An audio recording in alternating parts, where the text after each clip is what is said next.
નમસ્કાર દર્શકો, પ્રથમ ન્યૂઝ ચેનલમાં આપનું સ્વાગત છે। રજૂ છે આજના સૌથી મોટા અને તાજા બ્રેકિંગ ન્યૂઝ। ચાલો શરૂ કરીએ આજના મુખ્ય સમાચારો સાથે। સાણંદના ઉમિયામાતા મંદિરમાં 17 જુલાઈની રાત્રે થયેલી ₹3 લાખની ચોરીનો ભેદ પોલીસે ઉકેલી કાઢ્યો છે। રાજસ્થાનની શાતિર ગેંગના 5 આરોપીઓની ધરપકડ કરવામાં આવી છે। આરોપીઓએ ગૂગલ મેપનો ઉપયોગ કરી ચોરીનું આયોજન કર્યું હતું। ચોરી બાદ 10 દિવસ પોલીસથી બચી જતા માનતા પણ પૂરી કરી હતી। પોલીસે કુલ ₹8.5 લાખનો મુદ્દામાલ જપ્ત કર્યો છે। અમદાવાદ ભાવનગર એક્સપ્રેસવે પર ધુલેરા નજીક ઘમખવાર અકસ્માત સર્જાયો હતો। કાર પલટી મારી આગ લાગતા માતા અને 1 વર્ષના માસૂમ પુત્રનું ઘટના સ્થળે જ કરુણ મોત નીપજ્યું। કાર ચાલકે કાબુ ગુમાવતા આ દુર્ઘટના બની હતી। સળગતી કારમાંથી બહાર ન નીકળી શકતા બંને ભડથું થઈ ગયા હતા।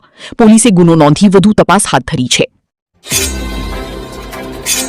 અમદાવાદ શહેરમાં ભારે વરસાદથી અસરગ્રસ્ત નાના મોટા વેપારીઓ, લારી ગલ્લા ધારકો અને દુકાનદારો માટે રાજ્ય સરકારે પુનર્વસન સહાય પેકેજ જાહેર કર્યું છે।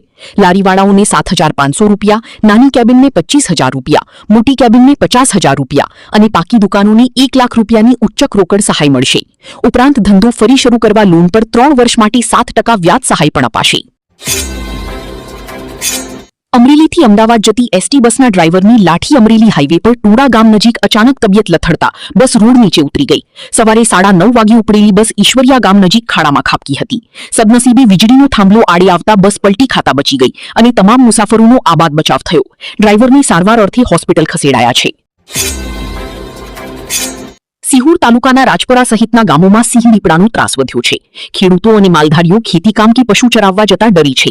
વારંવાર પશુઓના મારણ થાય છે અને વન વિભાગ તરફથી સામાન્ય વળતર મળતું હોવાની રાવ છે। ગ્રામજનોએ રેન્જ ફોરેસ્ટ ઓફિસરને રજૂઆત કરી કાયમી ઉકેલની માંગ કરી છે। આ હતા આજના મુખ્ય બ્રેકિંગ ન્યૂઝ।